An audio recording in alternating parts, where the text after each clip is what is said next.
We all know that real estate has created more millionaires than any other industry on the planet. We also know that it has created a lot of heartache due to mismanagement, overborrowing, and just simple life events that happen to all of us. Welcome to the CashFlowPro podcast. My name is Casey Brown, and I am your fearless leader. And although we might be bourbon sipping and at times foul-mouthed Southerners, we will always do our best to be honest, straightforward, and due diligent with all of the information we pass along to you. Welcome to the show.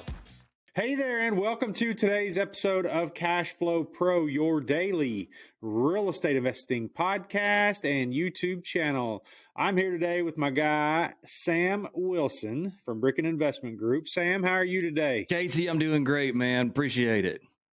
Yes, sir. We're glad to have you here, and we are glad because we're going to be talking about today. And I just gave Sam the title of the podcast about like 1 minute ago, and I do that because I want to really get kind of a real feel, like a real you're just discussing it kind of direction at where we're going at. But we're going to be talking about the perfect real estate investment for beginners, and we want to hear how Sam found his first investment and how he kind of got going. I know what type of asset classes Sam is in, and I know what he's after. And I can assure you that once we get into that, that's going to do nothing but intrigue the audience because it is it's almost becoming a mainstream asset class. And for the listeners out there that don't know, Sam it's RV parks and such as that. And anyway, it's a wonderful strategy, and I can't wait to dig in here and get going. So, Sam, why don't you kind of start by telling us a little bit about yourself, and then we could move into the perfect real estate investment for beginners, and then we can move into how you brought it all together. Sure. Let's see a little bit about myself. I'm based in Memphis, Tennessee. We are active investors in RV resorts. I've got a fund in some self-storage facilities and a self-storage portfolio. I've done a little bit of ground up development of a boat and RV storage facility. Own a couple of apartment complexes here in the Southeast. We have about 350 some odd units. So I've kind of got a smattering of real estate. I've invested in everything from single family houses to notes to parking lots and parking garages. I mean, you name it. The only two asset classes I haven't touched at this are actually three. I've never invested in industrial, office, or retail. Outside of that, it's I've touched all the other asset classes, I think. So that's a little bit about me. You know, we're going long in the RV resort space right now. Lots of opportunity there. I think that's an asset class that is like maybe mobile home communities were 7 or 8 years ago. It's kind of underinvested in and an underappreciated asset class. So yeah, we're excited about what the future holds there. I've also got my hands in some other business ventures and just trying to keep it all straight. Yeah, man, that's a lot going on. Now, what year did you get started? 2013. I think it was September of 2013. Cool. And so just shy of a 10-year anniversary, really. And so, you know, how did you, I guess what I really want to just like come right out, be like, how did you get started? Okay. Because that's the easy way to put it without getting all word salad-y. Yep. How did you get started? I always say it was the good Lord having mercy on an idiot. Cause I'm not real bright. And I sold a company up in Indiana. It was in the trades. It was a flooring company. You know, I don't know, had a dozen guys working for me, and it was, that's all I've known. You know, my family is all hard workers, working class, just, you know, bootstrap your way through life. I knew that I did not want to spend the rest of my life in the trades. And so at 30, I had grown the company to a point where I could sell it. And so I sold the business, which was great. And I had a pocket full of money and time. I didn't know what to do. And as a 30-year-old, completely unemployable with no skill set outside of the trades in which I'd worked, it was kind of a panic moment for me. It's like, oh, crud, what am I going to do next? So about a year. Those kids got to eat too. I mean, they got to eat the whole damn time too, don't they? Correct. Everybody still got to eat. Luckily, we had, which Man, this taught me a lot. That period of time taught me a lot because I panicked. I had that rare confluence because we did sell the company where I had money and time on my hands, but I didn't know what to do with it or how to maximize it. So I spent a lot of time farting around with stuff that I shouldn't have been farting around with, trying to figure out what to do next to make it, an income or a living. In so doing, my father-in-law at one point had mentioned here in Tennessee a website where they listed foreclosures. Like, oh yeah, there's because he was the CEO of a local county bank at that point in time. He said, hey, look on this local attorney, which they still list them here in Tennessee via a lot of attorneys. They list them on their own personal website. They don't. Back then, they used to put the opening bids on the houses on the attorney's website. So there's always this smattering of attorneys' websites. Anyway, long story short, one morning I was drinking coffee and I saw a house coming up for auction that day. I'm like, shoot, that's 2 hours from now. I Google mapped it. I looked around. I'm like, oh man, it's like a mile and a half from my house. Drove over there, looked at it, came back. I walked in the living room and I said to my wife, hey, do you mind if I buy a house today? She's like, no. Okay. Like, can I go buy a Snickers bar? Can I go buy a house? At least you didn't have to trick her and like just throw it in there because you like that night you get home and she's like, what'd you do today? Oh, well, went to lunch, had met some friends, bought a house. Bought a house, took a nap, whatever. So yeah.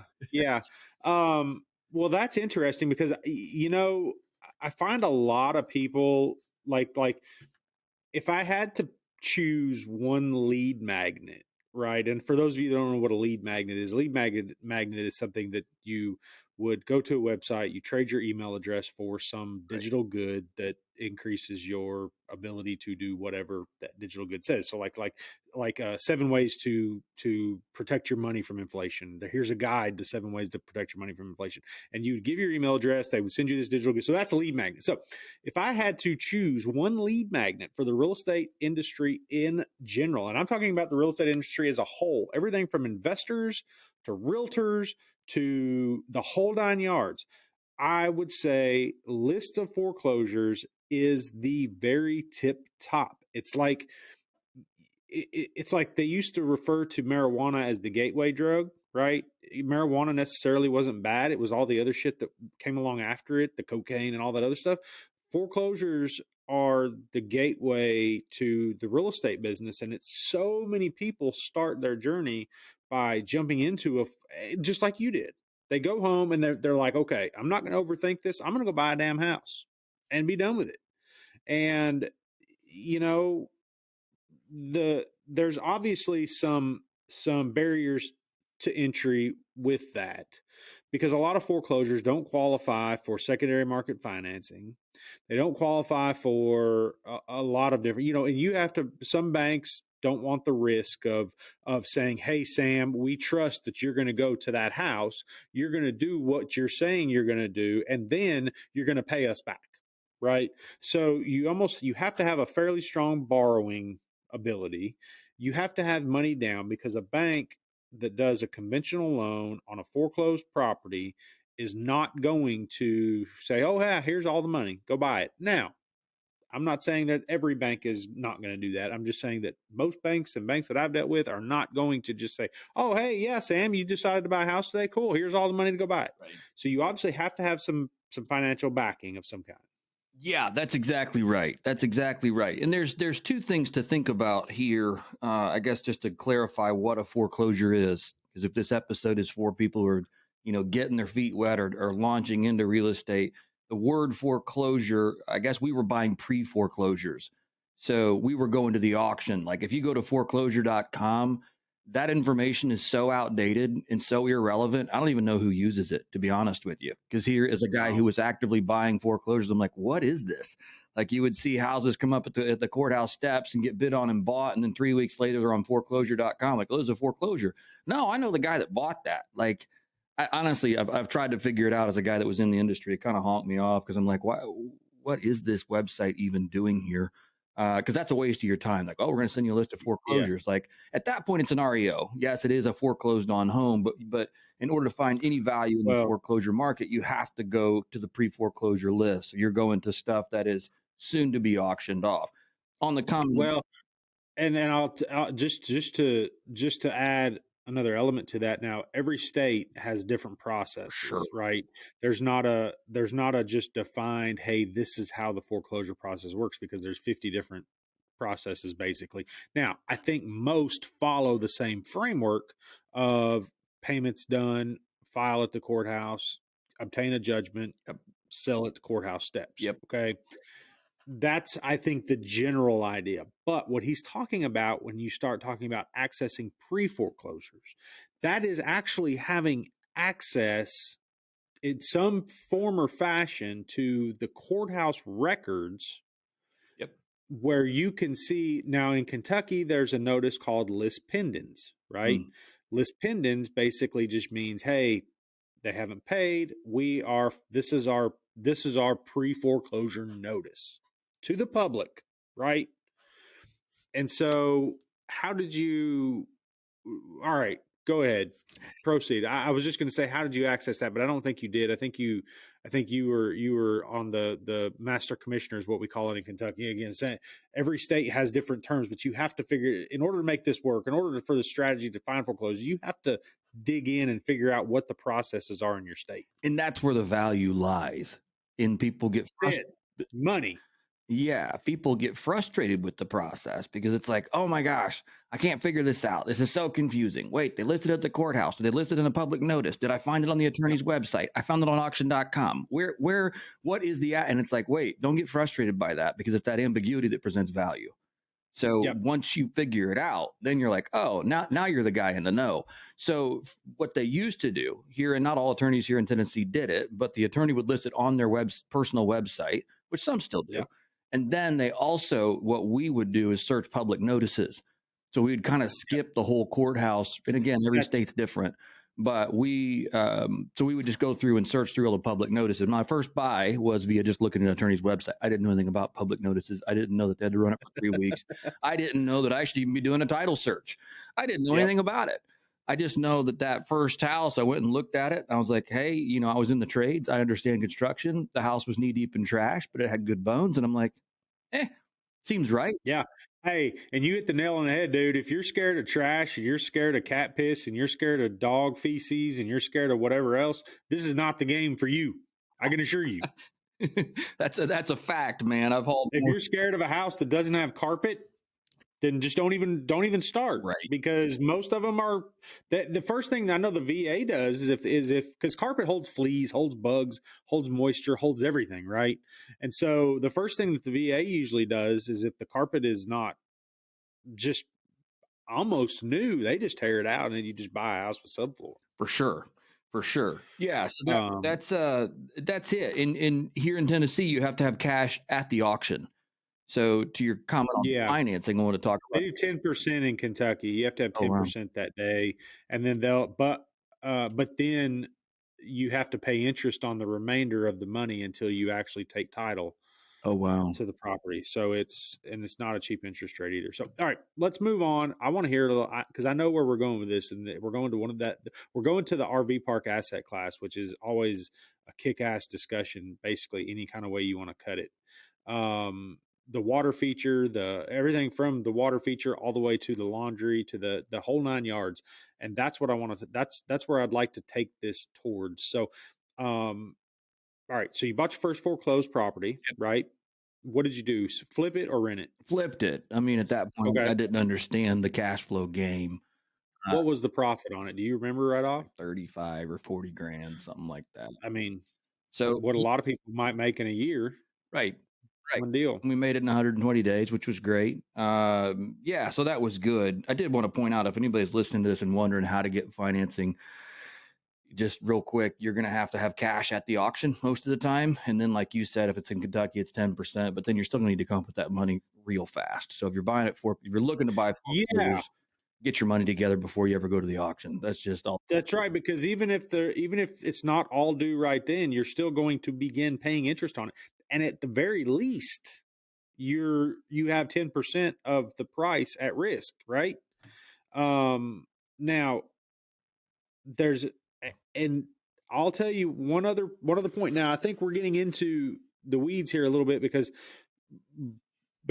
this, you hit the nail on the head when you said this is a process, and that's where the value lies, right? But like, okay, so in Kentucky as well, I have a friend that's an attorney. Okay. I bounce everything off of him prior, just in general business stuff. Right. And he told me several years ago that it is in your best interest to have a title opinion completed before you show up to the sale. For sure. Now, it's going to cost you $400, $300, well, $500, whatever it is. It's going to cost you to get that done. But what it'll cost you if you don't get that done and something happens, you're not going to be in good shape. Now, the reason for that is because a lot of times foreclosures, by the time they get to the actual sale, are at a point in the process where the owner hasn't made a payment, whatever, and you also bring into the pool of things bankruptcies, other creditors, judgment liens, all of that stuff comes. Now, the purpose of a foreclosure is for the county attorney or the master commissioner to give notice to all of your creditors that have anything filed against you. Hey, this guy's getting ready to lose his house. And if you owed Capital One credit cards $10,000 and for some reason Capital One credit cards does not get that notice, their judgment lien stays in place. That judgment lien is not cleared off of that property, right? So the purpose of the title opinion is to make sure that they have put all of the creditors on notice that this house is getting ready to be sold. Yeah, that's a good point. And once you get into, and again, I know we're in the weeds here, so we can take a left turn out of this if you want. But when it came to title search, so we were doing this in Middle Tennessee, and then started working here in Shelby County in Memphis. So I mean, there's on a weekly basis, we were looking at 80 to 100 homes a week that we were reviewing, inventorying, pricing. Especially in 2013. Right. And so you can't afford $400 a whack on a title search or $200. I couldn't afford $50 a whack at 80 homes. No, I understand. So so we had to figure out a system for that. So I got really good at title search and understanding the lien priority process. I think that's something else you were just alluding to, understanding that there's a lot that goes into this, but we developed a system with, I think this is kind of fun, where I had 4 virtual assistants and I did a whole slew of training videos on it, on how to do a title search in Shelby County. And so, and I got really, really good at it. Like, I didn't need somebody else to come in and do a title search, but I also couldn't do it myself. So I had 4 virtual assistants that I paid, I don't know, anywhere from $6 to $10 an hour. And they would all do the same process over and over and over. So there'd be 4 independent title searches done by 4 independent title searchers. And the only time I ever went back and looked again at the title records was if one of them disagreed. That way I'd get 4 verifications. Okay, all 4 of these guys have looked at it. That was a cheap insurance policy for me to have 4 people do the same job. Oh, everybody says the title's clean and that they're foreclosing on a first position mortgage or a first position lien. Great. That's all I need to know. Oh, wait, this one guy says it's first, this one guy says it's second, and that one guy says it's the HOA foreclosing. This is weird. Investigate further. So that was kind of a cool way of getting around some of that, paying really expensive title searches. I know other guys here in town that spend thousands of bucks a month. Just, hey, here's $3,000 a month. You do all the title searches on every foreclosure in the county, and they work out mass buy deals with title search companies. But and I think, Sam, the thing that I want to point out here that is like the key to everything that you and I are going to talk about in the next little bit, it all boils down to exactly what you said, and that is a system. There is a system for everything. Right. Now,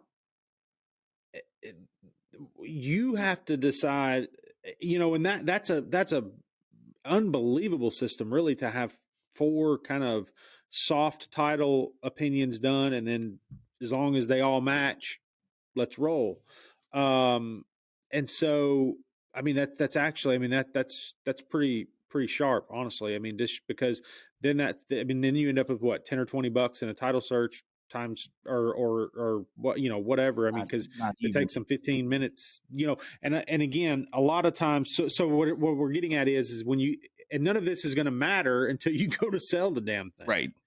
And then you realize, oh, man, Visa didn't get paid off or they didn't get any portion of the additional pro. I mean, so all right, now we can kind of take this left turn because I really do feel like no matter what we were in the weeds, but I feel like we were very high in the weeds, if you will, just so that people can have an idea that, and if you'll just for a minute indulge us and say, hey, there has to be a system in place to make these kind of things happen. Right.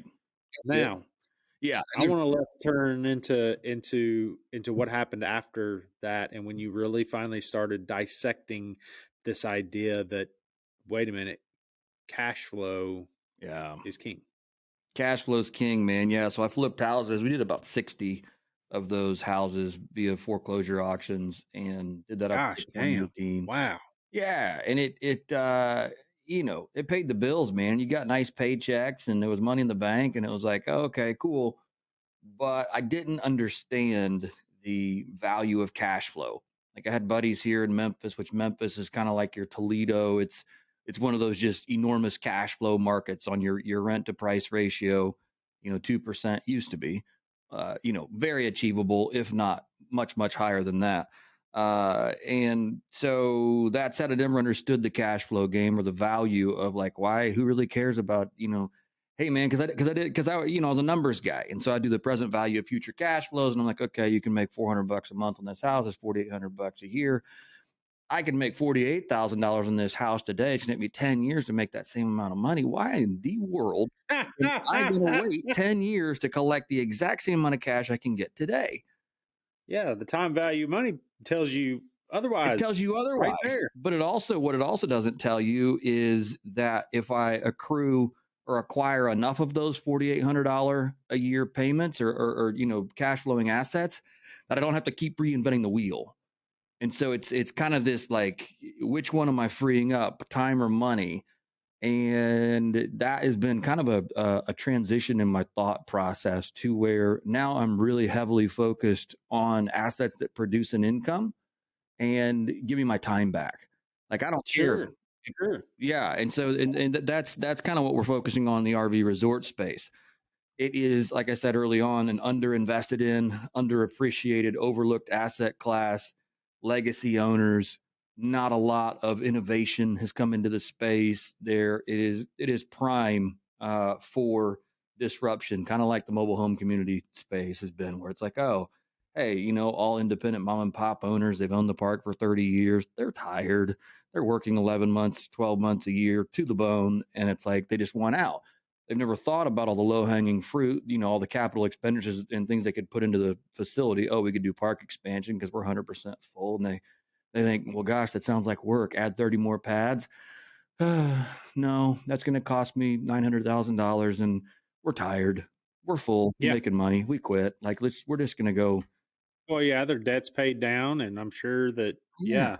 So, which brings me to a couple of different points there, which I think you and I have talked about previously, because there's a lot of RV parks is a strange asset class from a number of different angles, from borrowing ability angle, because let's be quite truthful. If you don't have guests or you don't have RVs, you have ground, you have dirt, you have dirt that joins a lake, joins a river, joins something, but you just don't have anything for other than the very basics. Now, I know the power of that cash flow, but the reason why I bring that up is because I want to find out a little more about your borrowing ability on something like that, because banks don't get excited about RVs because they're a depreciable asset class. Even if you own them, I know you don't own them, but even if you did, they don't get excited about that stuff. And I can't imagine they get really excited about anything that is attached to a depreciating asset class. So tell us. That's not entirely accurate. So okay, no, yeah. I just that's pure speculation on my part. For sure. No, I understood as such. So I'd love to shed some light on that. Lending is, there are national lenders in the space that understand the RV resort space. Okay. One of the things about RV resorts, I want to clarify, RV resorts is what we're buying, not RV parks. Think RV park. Where are you based out of? You're in Hopkinsville, Kentucky. I don't notice Yep. what's your major highway that runs through there? I don't know, 24. I-24 Yeah. to Nashville or St. Louis. Yeah, okay. So maybe this doesn't apply because those are a little more heavily traveled. But when I think of an RV park, I'm thinking of something Interstate 70 in the middle of Kansas, Ah, right? yes. And you're like, hey, Okay. the family and I are riding across the country and we need a place to crash for the night, plug in and empty the black and gray water tanks and get a good night of sleep with air conditioning. Okay. KOA of sorts, right? Actually, KOAs do some really cool resorts too, but an RV park is Okay. more like just a stop and then you keep moving. I don't That's a park. That's a park. I don't want Okay. parks. We're not buying parks. We're buying resorts. We're buying destinations. I want you to come to our spot. I want you to stay for 3 or Gotcha. 4 days and not have to leave. I want a camp store. I want firewood delivery. I want propane on site. I want fuel on site. I want you to be able to eat at our restaurant, go to our marina, rent our boats, buy fishing bait from us, whatever it is, go to the pool, go to the billiards room, you name it. I want you to be able to come on site and not need to leave. That's a destination RV resort, and or it needs to be near something else that's an attraction like Smoky Mountain National Park, or I mean, you name it, any of the national parks are great places to buy RV resorts nearby, Oh yeah. but they're amenity rich. They're not just again a place to plug in and sleep for the night. Hi, this is Casey Brown, host of the CashFlowPro podcast and YouTube channel. Have you been thinking about investing in real estate but just don't know where to begin? I'd like to help by inviting you to check out our website at www.3000capital.com. There you will find an array of material that will help you learn all about real estate syndication. And while you're there, be sure to check out our free video series download titled 5 Must-Know Keys to Success in Passive Real Estate Investing. I'd also like to personally thank you for making CashFlowPro part of your day. Now, back to the show. So we're buying RV resorts, and the reason that we're focused on those is one, because they are going back to financing. They are they're cash flow intense. So I mean, 10 to 15% cash on cash returns is not uncommon. Wow. What does that make the IRR over like 5 years? We'll find out. You know, it's a new asset class for us. We can project. And again, they traded a higher cap rate just because they are operationally intense. It is a Yeah. functioning business as much as it is a real estate play. I understood that apartment complexes are functioning businesses too, but this one has a lot more manpower and a lot more moving parts to it. So it's operationally Well, to a certain degree, RV park could almost somewhat be automated in a sure. way. I mean, if you had like you put your card in, you get a code, and or you put your card in, you pay for slot 28, and once you pay for slot 28, the electric comes on. Otherwise, no electric. Right. Yeah, and that's a different So animal. automation, I guess, is what I'm getting at there. Like similar to a storage facility. Yeah, that would be an RV park. It's easier to do that. And we're able to, and this goes back to legacy owners. We are able to bring some of that technology even to the RV resort space. I mean, here's when we just, an RV resort we just bought. The same price on April 4th to stay there on April 4th was the same price July 4th. Like, wait, time out. July 4th should be your birthday. It's the end of the Oh, year. But mom and pop, well, yeah. gosh, man, it's $59 a night. We've always charged $59 a night because we can remember it when you call the front desk that it's $59 a night. We don't have to think about it.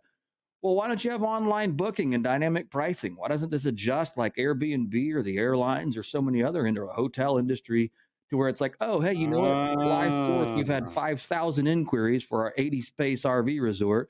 And guess what? Prices are 5 times what they are on July 4th, is what they are on April 4th, because we're not full on April 4th. Again, I'm just making up numbers here. But I understand, but that makes perfect sense. I mean, and there again, it's someone trying to streamline something that needed to be dissected. correct. Yeah. And so, I mean, that simple dynamic pricing adjustment, which is not capital intensive, adds Yeah, 10% to the bottom line. I mean, yes, just like that. adds 10%, costs you 1/10%. I Correct. mean, really, I mean, you can't. Correct. There's no way. So bringing stuff like that, some other innovations we're looking at, like why aren't we charging for park-wide Wi-Fi? What does Marriott do? You go to Marriott, you sign up. Hey, sorry there, Casey, it's $15 if you want Wi-Fi for that $250 room you just paid for. You're like, ah, crud. Yeah. Okay. You don't find out till you get to the damn room.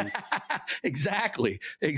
So now you're paying 15, and it's like, well, why don't we have weekend Wi-Fi passes? Why don't we have? Here's another one that's largely overlooked. The marine industry has had it for a long time. I think it's the right way to put that. Anyway, you can go to docks and places like that, and you get utility bill back. So let's say you've got a sailboat parked at a dock, and you sleep on your sailboat. You're out in San Diego or somewhere else. That's right. You get your That's right. you get your utilities billed back at the meter. Yep. Well, they haven't really brought that to the RV resort industry. Well, why not? Why isn't it, Casey, when you check in on Friday night that your meter kicks on, and then when you check out on Monday morning, your meter kicks off, and you get, guess what? You wanted to run your 42-foot Class A diesel pusher with 3 air conditioners all weekend long? Well, now you're going to pay for that, Casey, not me. And it was the other way around before. Mom and pop say, well, gosh, man, it's $500 a pedestal to put those in. Then we got to implement it and figure out how to back bill and manage all that. Blah, blah, blah, blah. That's just a lot of work. We'll just keep paying the utility bill and move on. Well, we can turn that utility expense now into a revenue stream. And it's like, shoot, yeah. But again, and not capital intensive, just take some back end development work. And again, that's where we just see low hanging fruit. And it's like that all across the board. I mean, booking fees. Okay, we charge 3 to 5. And it's, again, something else that's missing. Well, now that you have an online booking, would you fuss if you came in for a weekend and you're spending $300 to stay at an RV resort if there were a $3 booking fee? Probably not. No, but if you did that, I mean, if you had 1,000 of those, now you added 30 grand to your bottom line. I mean, at a 10 cap. Correct. Yeah. Correct. Yeah. Yeah. You had a 30 man, dude, you've got it banging. So those are just all simple. And the other thing, again, this goes back to my first comment on capital expenditures. Like we just closed a park a couple of weeks ago, 100% occupied for the season. They have plans already drawn up for expansion, but it was too much work. It was too much money. They didn't want to go out and find the $1 million it's going to take because they just have never raised money. They own this park, the only park they've owned. And it's like, golly, $1 million to add more spaces. Well, and I got to think a lot of those people think if they went out and raised the money that then Joe Blow or Johnny Be Good or whoever would then have a say so in their park. They don't realize that they could find a passive investor that just says, hey, yeah, here's $1 million. Give me 10% of my money. But you got to remember that there's just there's not the ownership sophistication to pull something like that off. So you're right. That's one of the things they're thinking. The other thing they're thinking is that's a 7-figure figure. So we'll pass. So that's, I guess, it gives you some color as to what. Well, that definitely colors it in quite a bit. I mean, you definitely are adding value to somebody that's looking at wanting to even and I hope the listeners take this as he's just describing the RV resort space by default. Right. These same principles can be applied to a lot of other different businesses. Business models where the end user is there that are heavy service, these same principles can be added to that. And you can always, just like Russell Brunson says, do the upsell. You can upsell the internet, upsell snacks, upsell restaurant, upsell Wi-Fi, upsell the upsells just go all the way around the circle there. So, all right, well, Sam, we're getting close to the end of our time here, but I want to touch real quick on deal flow. Mm-hmm. Where and how are you finding these RV parks for sale? There's a handful of brokers that are kind of the nationwide resort brokers. There's not a lot of brokers in that space. So there's opportunity there. First of all, if you ever want to be a broker, to go out and broker RV resorts, that's the space is wide open for that. So there's brokers. Haven't bought anything from brokers. Everything so far is off market. So it is via Facebook groups, RV ownership groups. It's via just cold calling. I mean, it's the opportunities to buy are almost limitless, which is kind of crazy. Everybody else is duking it out for any deal that can potentially pencil. And for us, it's like it's blue ocean. We could buy as much as we want to, as long as we had the people to scale. So that's kind of what's, that's the only thing. So do you have people filtering through these RV park groups and stuff and on Facebook? And yes, because that's there again, to bring another Russell Brunson point to pass here, is you have to go where the people are. You have to go where those people are having that discussion and figure out your way through it. And so many people want to step right into a system, and Right. it's just, and you're showing them right here, hell, there's no stepping into a system. Basic, and I don't know, you can buy a business that's up and operating and buy their system or whatever, but the fact of the matter is people like Sam, myself, everybody else in this industry in general, we build our systems because then they run how we want them to run, and then we can make sure they're profitable. But all right, Sam. So listen, a couple of questions we ask every guest that comes on the show. Yep. And the first of those questions is, what is the best book that you have recently read or are currently reading? Ooh, that's a great question. Ooh, hang on a second here, Casey. I can tell you it is a book because Walt Rakowicz came on my podcast here a couple weeks ago, and he was the CEO of Prologis, which is a large industrial logistics company, like $100 billion company. So he wrote a book on leadership that I'm currently in the middle of called Transfluence. It's called Transformative Influence, and that's what I'm studying right now. I'm not a great. I'm kind of a cowboy, and I like to be left alone. So getting out and actually taking leadership by the horns and learning to be a better leader is probably not in my natural DNA. Like, I just kind of leave me alone guy. And so reading that book is great. It's called Transfluence by Walt Rakowicz. It has some really insightful stuff. And again, for the CEO of a guy or the guy that ran $100 billion company, probably has a few things to say about leadership. So pretty good book. Sure. Awesome. All right. What is a dream vacation that you have taken or hope to take? Man, I love international travel. So one of the things that my wife and I did was a trip in 2017 to South Africa, and the rand to the dollar was like 17 to 1. I mean, it was disturbingly, there was a disturbing gap there. We actually took a set budget with us, and then about a week or two in, because we were gone for several weeks, I figured out that there's no way we're going to spend all our money. Two is that we get to live like kings for several weeks. And so we traveled, and my wife used to live there. So we traveled basically the entirety of South Africa. I mean, and I think that's one of the things we're going to do from this point forward. If travel ever opens back to any degree of normalcy again, always find a place where the exchange rate is in your favor, because it was an absolute hoot. Wow. Yeah. We had the same experience in Romania. We went over there, my wife and I, we ordered 2 steaks, so 2 bottles of wine, all the sides, all the appetizers. Like we ate their restaurant out. They had never seen anybody eat that much food in their life. And they handed us a bill, and it was like $40. And I was like, excuse me? I was like, okay, can I get her bill too? Or the other missing stuff? Oh, no. I was like, gosh, dang. Right. When you're like, wait, I couldn't get a glass of wine at a decent steakhouse for this, let alone both bottles. Let alone everything else. Oh my gosh. All right, Sam. So listen, if somebody heard something that resonated with them and they want to reach out and get in touch with you, what is the best way for that to happen? Man, I've got all kinds of stuff for people. The best thing is to go to our website, brickeninvestmentgroup.com/join. That's how you join the Bricken Investor Club. That's probably the best way to get a hold of me. And that is something where I send out a weekly newsletter, as well as you can hear about highlights in the podcast, guests like yourself coming on. The other thing is I've got a free download for you, Bricken Investment Group. That's BRICKEN, investmentgroup.com/checklist. I've spent an inordinate amount of time reviewing deals I had no part even spending any more time reviewing, especially as a new investor. It's like, oh, hey, that looks cool. Hey, that looks cool. 3 hours later, you're like, no, that's not the deal for me. Download the 10-minute checklist, and it will help you filter through all the noise and kind of develop your own criteria for deals that make sense for you as a passive investor to invest in. It'll save you tons of time. It was created by me, just with my experience in reviewing deals. So anyway, that's brickeninvestmentgroup.com/checklist. Awesome. Sam, thank you so much. I can't thank you enough for the time that you've taken. And I know we've covered a ton of subject matter here. And listeners, as always, please head down and leave us a review, and also smash that subscribe button so that you can be notified when we release new episodes, new content. And I want to thank everybody for their time today. Sam, especially you.